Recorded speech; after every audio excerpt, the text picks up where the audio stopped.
오늘 이 본문 말씀은 예수님이 예루살렘 성에 입성하는 내용입니다. 예수님께서 십자가에 달리시고 부활하시기 바로 일주일 전에 예루살렘 성에 입성을 하셨거든요. 그날을 우리가 통상 종려주일이라 합니다. 왜 그러냐 하면은 예수님께서 이렇게 입성을 하실 때 많은 사람이 이 승리를 상징하는 종려가지를 흔들고 주님을 환호했기 때문입니다. 바로 부활주일, 바로 앞주일, 종려주일에 보통 이 말씀을 많이 전하죠. 예수님께서 어린 나귀를 타시고 공식적으로 이제 예루살렘 성에 입성하셨어요.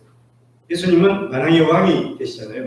그러니까 예수님께서 나귀를 타고 입성하신 것은 한편으로 왕의 대관식을 위한 그런 입성이다, 이렇게 볼 수가 있습니다. 근데 오늘 본문에서도 읽었습니다만 우리가 이해하기가 힘든 것은 예수님께서 나귀를 타고, 그것도 아주 어린 나귀를 타고 이렇게 입성하신 것입니다. 통상 왕의 입성식 보면 왕이 큰 말, 그리고 흰 말을 타고 이렇게 입성하고 많은 사람들이 환호하는 이런 모습들을 영화에서 보셨을 것입니다. 근데 예수님께서는 어린 나귀를 타고 입성을 하셨어요. 물론 많은 사람들이 예수님의 예루살렘 입성을 환호하고 반겼습니다만 왜 예수님께서는 어린 나귀를 타시고 예루살렘 성에 입성하셨을까? 왜 그랬을까요? 오늘 말씀에서 대답을 하고 있습니다. 오늘 말씀 21장 4절 5절에 보면 이는 선지자를 통하여 하신 말씀을 이루려 하십니다. 본절에 그렇게 말씀하셨습니다. 이르시되 시온 딸에게 이르기를 내 왕이 네게 임하나니 그는 겸손하여 나귀 곧 멍에매는 짐승의 새끼를 찾도다 하라 하였느니라. 이렇게 말씀합니다. 오늘 마태는 이 스가랴 9장 9절 말씀, 구약 성경 말씀을 인용하면서 예수님께서 어린 나귀를 탄 것을 말씀하고 있습니다. 근데 그 이유를 이렇게 구약에 예언된 말씀을 이루려 하심이라 그러면서 예수님이 겸손하시고 또 어린 나귀를 탄 것은 예수님께서 깨끗하신 분이신 것을, 죄가 없으신 분이신 것을 이렇게 말씀하시는 것이거든요. 문제는 예수님께서 겸손하셔서 어린 나귀를 타시고 들으셨어요. 문제는 예수님이 하나님께서 예언하신 그 말씀을 이루려 함이라 그렇게 하잖아요. 아버지 되신 그 하나님의 말씀을 어떻게 하든지 이루려고 하는 것, 이것을 겸손이라고 할 수가 있습니다. 자녀들이 보면 부모의 말에 잘 순종하는 그러한 자녀가 겸손한 자녀예요. 그리고 나중에 보면 결국은 잘 되는 것을 볼 수가 있습니다. 왜 그렇겠습니까? 부모는 그 자녀가 잘 되기 위해서 하는 말입니다. 그 당시 들을 때는 좀 이해가 되지 않고 좀 답답해 보이고 그렇지만 결국 부모는 자녀가 잘 되라고 하는 말, 그 말을 곰곰이 새기고 그 말을 듣고 순종하다 보면 그 자녀가 저절로 잘 되어 있는 것을 우리가 볼 수가 있습니다. 그래서 우리 자녀도 오늘 말씀을 통해서도 자녀된 우리가 겸손하기 위해서라도 부모의 말씀을 잘 듣는 것이 중요하다, 이렇게 볼 수가 있겠습니다. 예수님께서는 겸손하신 온 만왕의 왕이십니다. 앞에서도 말씀을 드렸습니다만은 예수님께서 어린 나귀를 타신 것은 겸손하셔서 세상의 왕으로 군림하러 오신 것이 아니고 또 세상의 힘으로 이 세상을 다스리시기 위해서 오신 것이 아닌 것입니다. 예수님께서는 섬기러 오셨어요. 우리를 위해서 자기 몸을 희생하시려 이 땅에 오셨거든요. 그래서 겸손한 왕이심을 오늘 본문에서 먼저 말씀하고 있는 것이죠. 그리고 두 번째는 순결하신 왕이십니다. 죄가 없으신 왕이시죠. 그래서 겸손하여서 멍에매는 짐승의 새끼를 탔도다, 이렇게 말씀하고 계시거든요.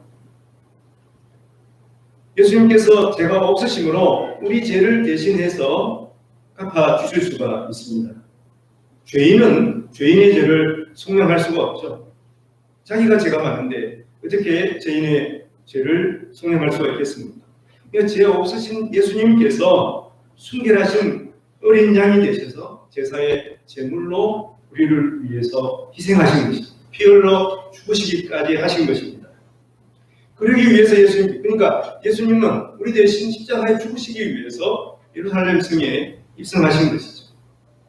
우리가 생명의 삶 교재에서 마태복음 성경을 계속 묵상해 보고 있지 않습니까? 예수님께서 예루살렘 성에 입성하기 전에 또 많은 사람들과 논쟁을, 물론 입성하고 나서도 논쟁을 합니다만은, 언제는 보면 바리새인들, 서기관들, 이런 사람들은 하여튼 똑똑한 사람들, 성경을 많이 아는 사람들, 그리고 돈 많은 사람, 지위가 높은 사도계인 같은 사람들, 그리고 또 정말 돈만 알고 권력만 아는 그런 헤롯 땅, 이런 사람들과 예수님께서 논쟁을, 나중에는 하나님을 모르는 헬라 사람들과 또 논쟁하기도 하는데, 바로 내용이 뭐냐면 그 예수님의 행적과 천국에 대해서 논쟁을 하시는 것을 볼 수 있습니다. 먼저 그 사람들이 논쟁을 끌어오는 거예요.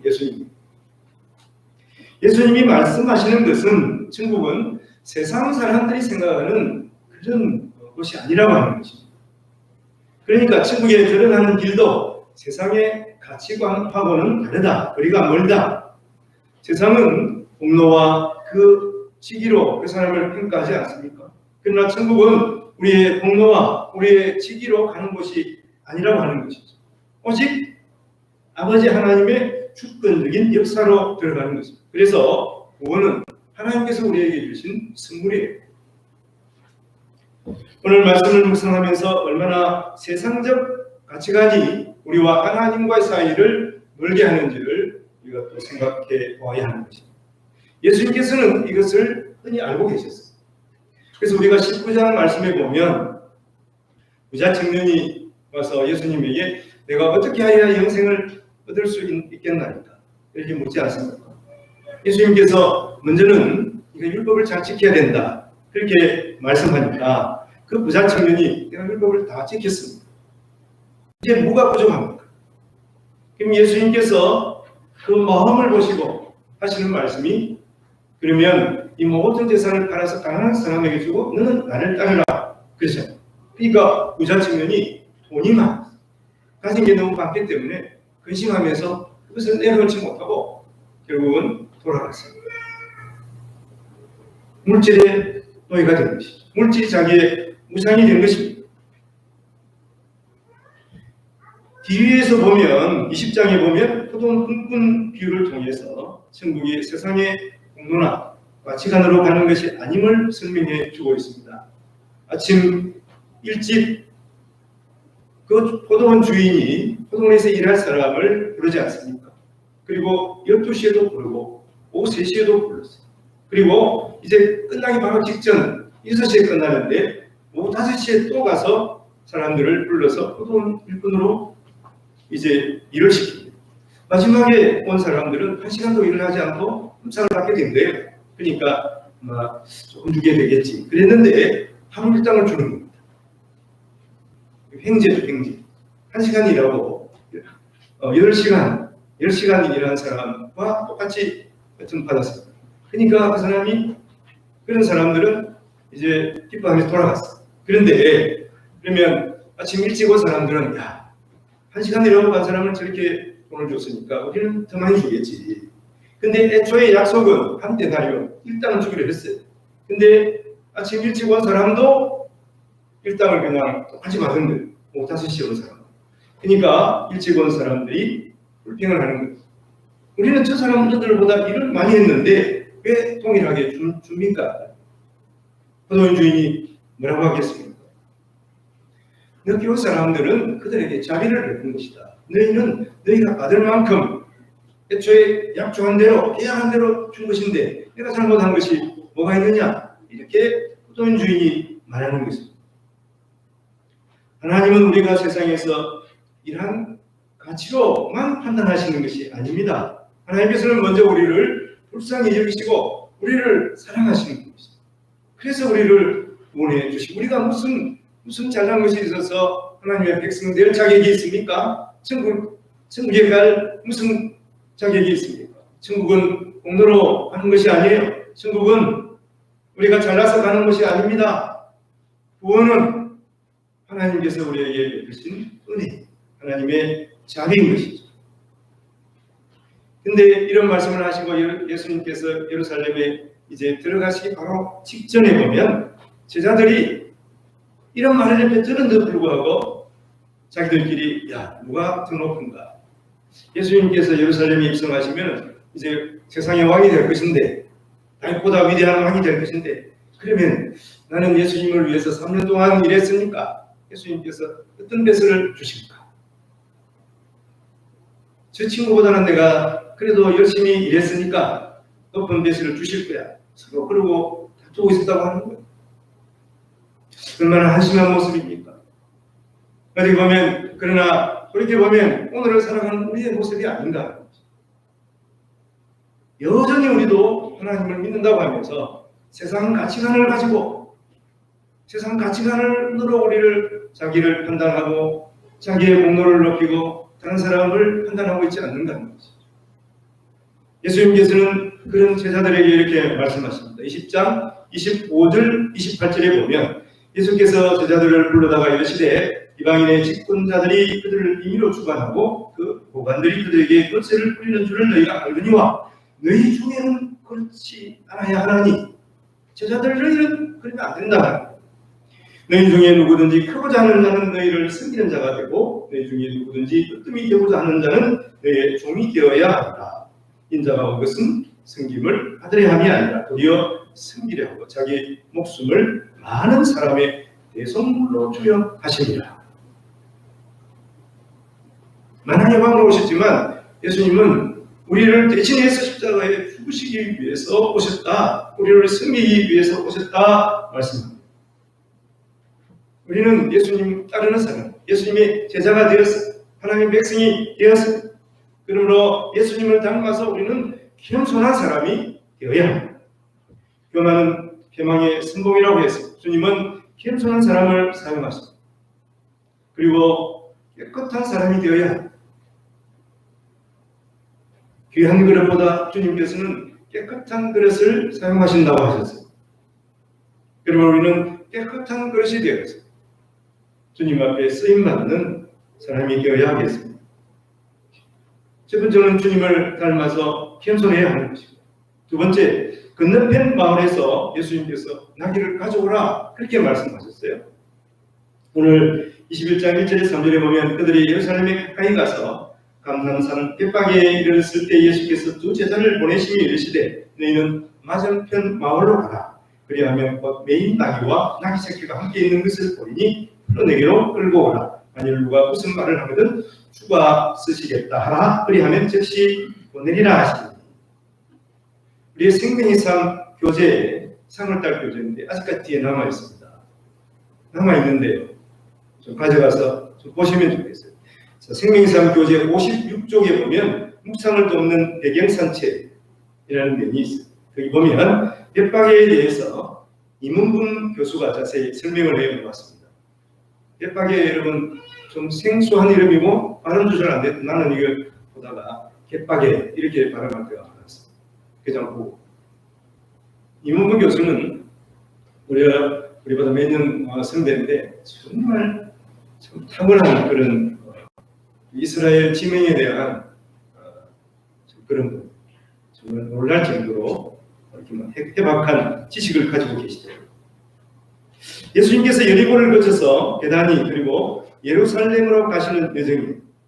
베다니에서 예루살렘까지는 한 2.5리 이 정도 되거든요. 한 2km 정도 됩니다. 이런 짧은 글인데 그 가는 길에 보면 이 벳박에가 있는 거죠. 그래서 이제 벳박에에 아마 그 무화과 나무들이 많이 있었다. 지금도 이 벳박에 교회가 있긴 있습니다만은. 그래서 그 지나가시다가 예수님께서 두 제자를 불러서 맞은편 마을에 가서 매어 있는 나귀와 새끼를 풀어오라고 하십니다.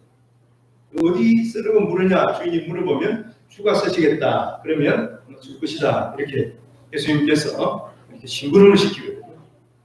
그래서 이 본문에 대해서 목자들은 예수님 아마 미리 이 나귀 새끼를 쓰시려고 그 주인과 이렇게 약조를 하셨을 것이다. 그리고 이제 제자들을 심부름 보냈을 것이다. 이런 해석을 합니다. 누가 뭐 주가 쓰시겠다 하면 내놓겠느냐? 상식적으로 보면 그렇다는 거예요. 나귀가 뭐 두 번 하는 것도 아니니까요. 그래서 그렇게 해석할 수도 있습니다만은 중요한 것은 오늘 주가 쓰시겠다 하라. 이 말씀 우리가 잘 생각해 보아야 합니다. 예수님은 오늘 본문에서 성경에서 처음으로 자신을 주라 이렇게 표현합니다.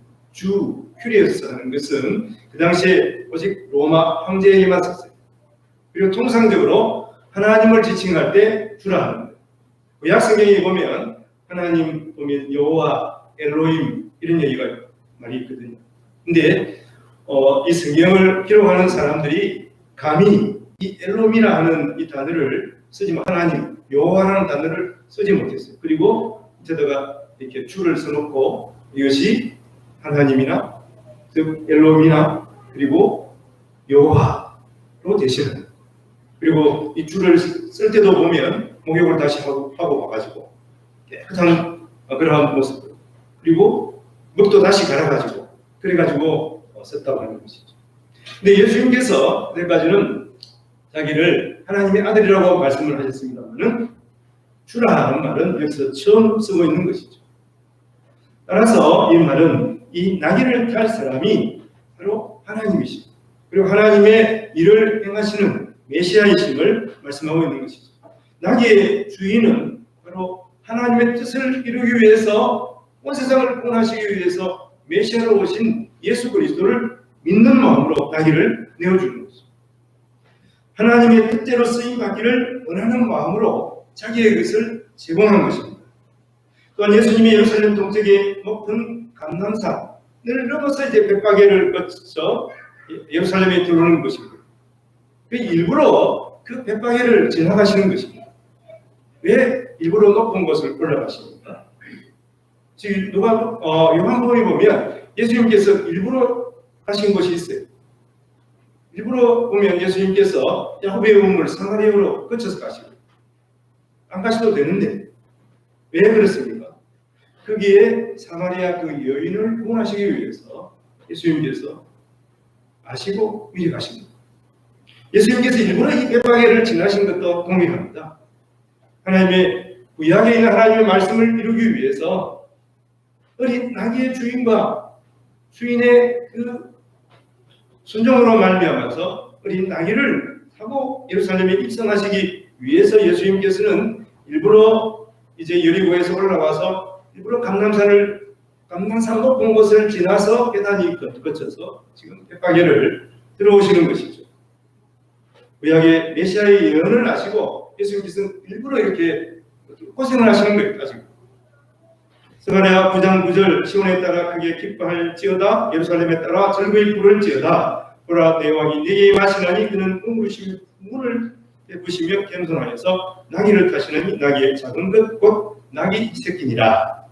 하나님의 예언이 구약을 통해서 예언하셨어요. 그러니까 이 하나님께서 예언하신 것은 그대로 이루어지지 않습니까? 그러니까 어떻게 보면 예수님께서 일부러 이렇게 고생할 필요가 있느냐? 이루어질 건데 애를 쓰실 필요가 없지 않느냐? 이렇게 생각할 수도 있지 않겠습니까? 우리도 어차피 뭐 하나님이 계획했으니까 다 이룰 것인데 가만히 있으면 되지 않겠어? 이렇게 생각할 수 있지 않겠습니까? 그러나 중요한 것은 하나님은 합력하여 선을 이루시는 겁니다.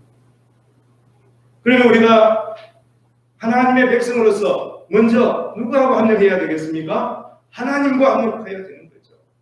하나님과 합력한다고 하는 것은 하나님의 말씀이 그대로 될 믿고 가만히 있는 것이 아니라 그렇게 적극적으로 나셔서 그 일을 이루도록 우리가 애를 써야 한다는 것이죠. 그것은 무엇이겠습니까? 먼저는 우리가 하나님의 말씀을 읽고 듣고 보고 하나님이 기뻐하시는 뜻을 알고 깨닫고 순종하는 데까지 나아가야 하는 것입니다. 그렇게 할 때 성령 하나님이 도우세요. 교회 일도 마찬가지 아닙니까? 어차피 교회는 하나님의 증인, 하나님이 알아서 하시겠지. 이렇게 손 놓고 있으면 안 되는 거예요. 합력하여 선을 이루는 것입니다. 교회에 헌금을 하는 것도 마찬가지입니다. 내가 안 해도 다른 사람이 하겠지. 하나님의 전이니까 하나님께서 알아서 하시겠지. 그것이 아닙니다. 하나님께서는 우리의 일거수일투족을 다 알고 계세요. 우리가 어떤 마음으로 하나님 앞에 드리고 어떤 마음으로 하나님 앞에 충성을 하는지, 봉사를 하는지 하나님께서는 알고 계십니다. 그리고 그 일을 통해서 하나님께서 영광을 받으시지만 또한 하나님께서 우리에게 복의 복을 더하시는 성령 하나님을 통해서 우리가 부족하지만 그 일을 할 수 있도록 성령 하나님께서 하나님이 직접 도우시는 것입니다. 이것이 바로 합력하여 선을 이루어가는 비결이에요. 우리가 한번 생각해보고 우리가 몸이 아프다고 한번 생각하십시오. 기도하지 않습니까? 하나님이 고쳐주실 것을 믿고 기도. 몸이 아픈데 하나님 안 고쳐줘도 됩니다. 물론 그럴 수도 있겠지만 그죠? 그렇지만 통상 100의 99는 하나님 이 병 좀 고쳐주세요. 그렇지 그렇게 기도하지 않습니까? 시험을 볼 때도 그렇죠. 하나님 어떻게든 시험 성적을 좀 높여주십시오. 합격하게 해주십시오. 그렇게 기도. 그런데 그렇게 기도를 하는데 마음속으로는 이 병은 절대로 낫지 않을 것 같아요. 그리고 이번에는 안 될 것 같아요. 성적이 더 내려갈 것 같아요. 이런 생각을 가지고 만일 기도한다면 그 기도가 거짓된 기도가 되죠. 거짓말로 구하는 것이 되는 거예요. 하나님 앞에 드리지도 않고 하나님 잘 되게 해줄 이건 아니죠.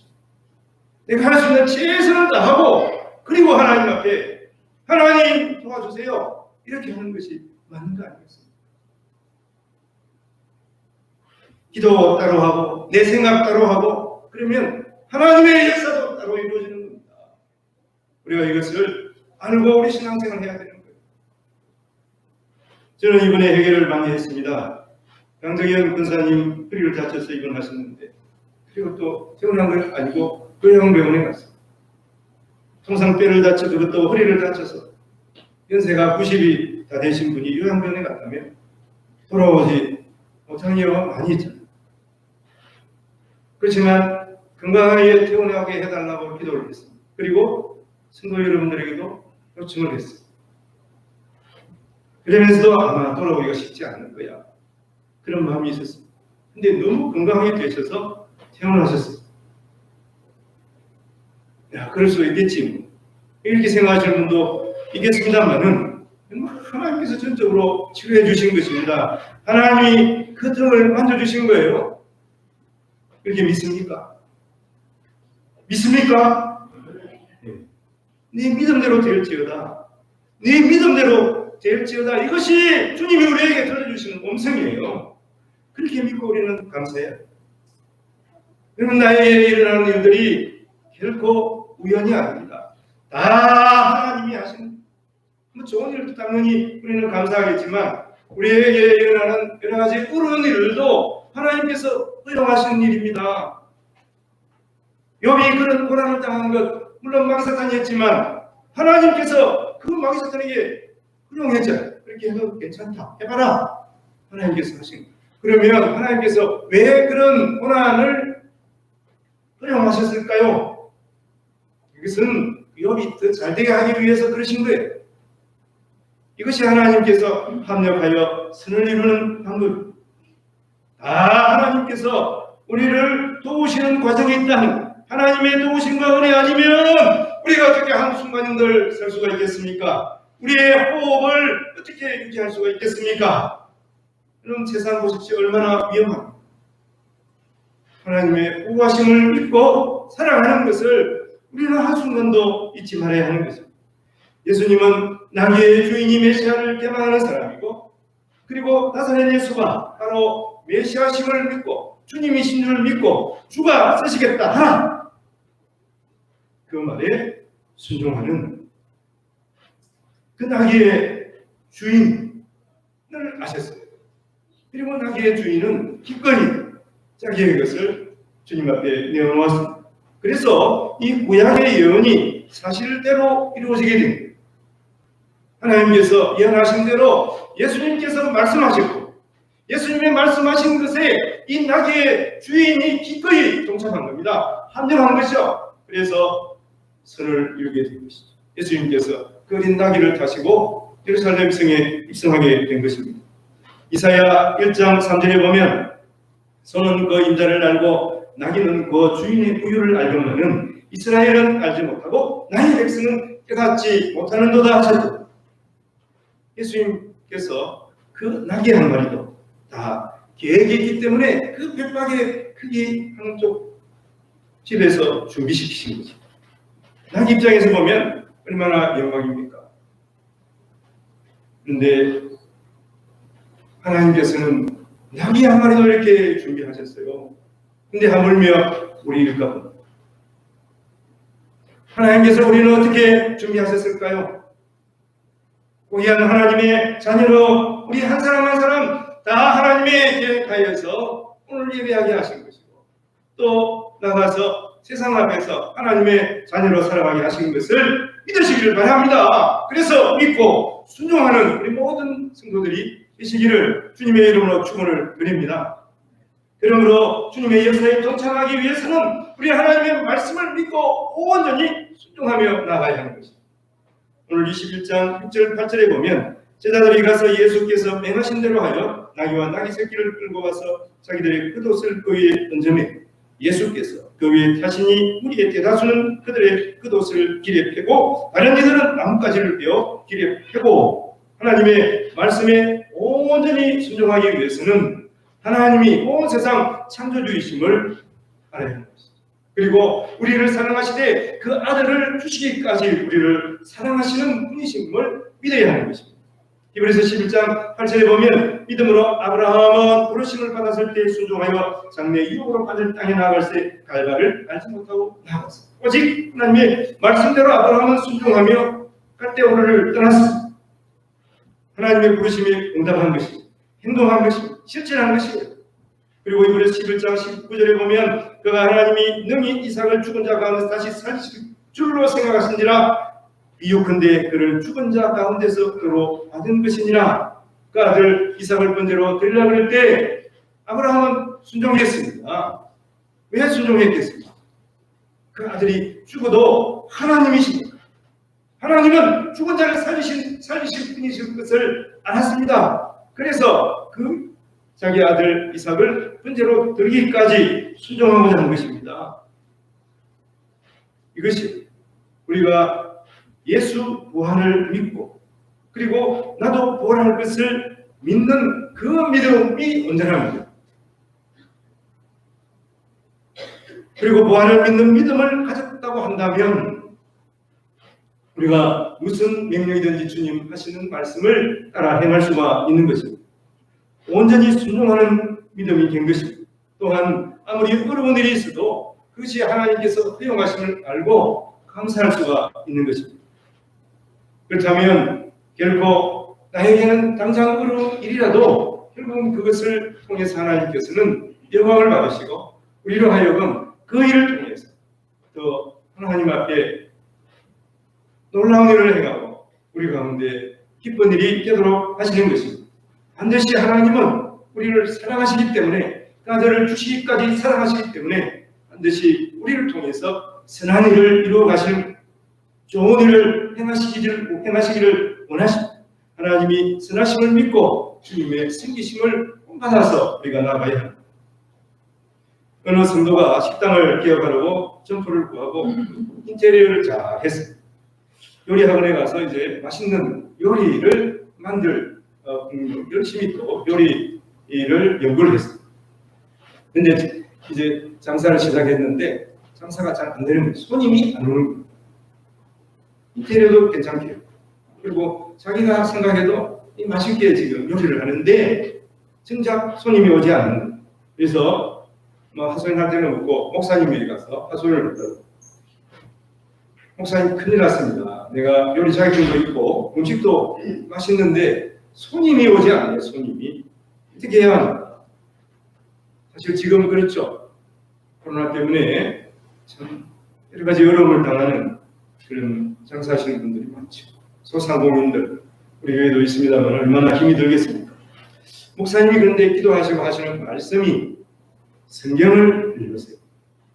이 말다. 성경에 지혜가 있어요. 성경 속에 답이 있습니다. 이러는 거예요. 그러니까 목사님, 나 지금 성경 읽고 있어요. 기도하고 있어요. 그러다가 생각해 보니까 내가 이제 식당을 차린다 그러면서 요리 강습 받는다 그러면서 예배에 소홀, 말씀을 잘 읽지 못한 거예요. 기도하지 못한 거예요. 이게 생각났어요. 그래서 회개하고 기도하고 성경을 보기 시작합니다. 예배도 어떻게든 참석하려고 하는 거예요. 그러면서 성경을 보고 깨달았어요. 아, 내가 돈 벌려고 이 장사를 시작했구나. 물론 그렇긴 하지만 그런데 이 일을 통해서 하나님 앞에 영광 돌리고 그리고 복음 전파를 위해서 해야 하는 이 성도의 제1의 이러한 책임, 이 제1의 본분을 내가 놓쳤고 잊고 있었구나. 장사에 눈이 팔려가지고 돈에 눈이 팔려가지고 성도라는 걸 잊고 있었다는 거예요. 오늘 말씀 주가 서시겠다 하나, 이 말씀이 하나님의 음성으로 그에게 들리기 시작한 것입니다. 주가 서시겠다 하나, 내가 주님 앞에 바로 쓰임받아야 되겠구나. 내가 먼저 성도인 것을 먼저 알고 살아가야 되겠구나. 그래서 그 다음부터 손님들을 대할 때 손님들이 이제 저 사람 국수한거였다 이렇게 보지 않고 이제 구원해야 할 한 영혼으로 보기 시작하는 것입니다.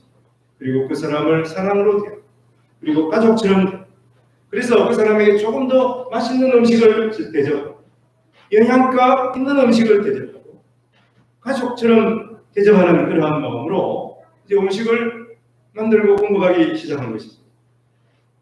그렇게 부모처럼 자식처럼 대하니 그 사람들이 온 사람들이 다 단골이 되고 그리고 좋은 소문을 퍼뜨리기 시작하는 것입니다. 그래서 왔던 사람이 다시요 다른 사람들을 데려 또 식당이 날로 다른 사람들로 번창하게 되었습니다. 그래서 전국에서 유명한 맛집이 되었습니다.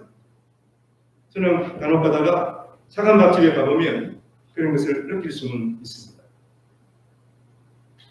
사랑하는 성도 여러분, 세상에서도 잘 되는 비결이 어디 있겠습니까? 말씀에 있습니다. 성경에 있습니다. 세상에서 잘 되는 비결이 하나님께 있습니다. 그러므로 당장의 여름에 낙심하거나 포기하지 말아야 합니다. 하나님 반드시 슬픔이 변하여 기쁨이 되게 하십니다. 실패가 바뀌어서 성공하게 하십니다. 고난이 변하여 승리의 멸관을 쓰게 하시는 줄로 믿습니다. 그래서 이 모든 것이 하나님께서 도우심으로 일을 행할 수 있었다고 고백하게 하십니다. 그래서 우리는 하나님께만 영광을 돌리게 되는 것입니다. 오늘 21장 9절에 보면 앞에서 가고 뒤에서 따르는 우리가 소리 높게 이르되 호산나 다윗의 자손 찬송하리라. 주의 이름으로 오시는 이여 가장 높은 곳에서 호산나.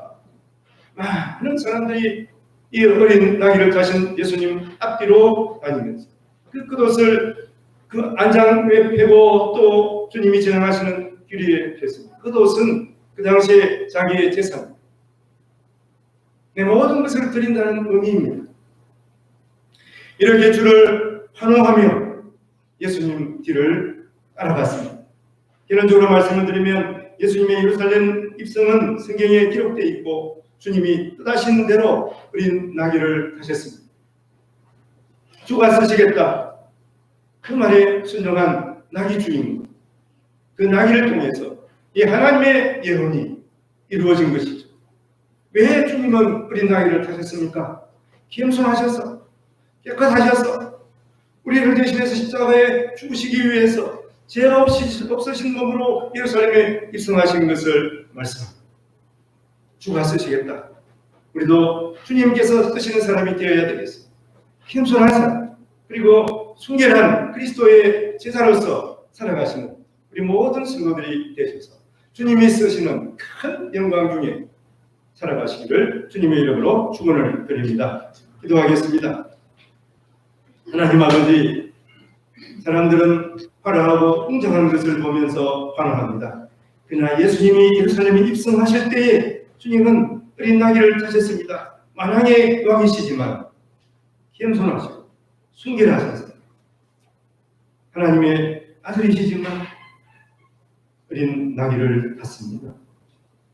하나님 아버지, 우리도 예수 그리스도의 길을 따라서 겸손하게 하시고 순결하게 하셔서 주님께 쓰임받는 주님의 제자들이 다 되게 도와주시옵소서.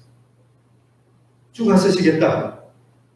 주님 말씀에 따르며 또 온 성도들과 함께 합력하여 선을 이루게 하셔서 하나님이 기뻐하시는 뜻을 이루는 우리 교회와 우리 가족 되게 도와주시옵소서.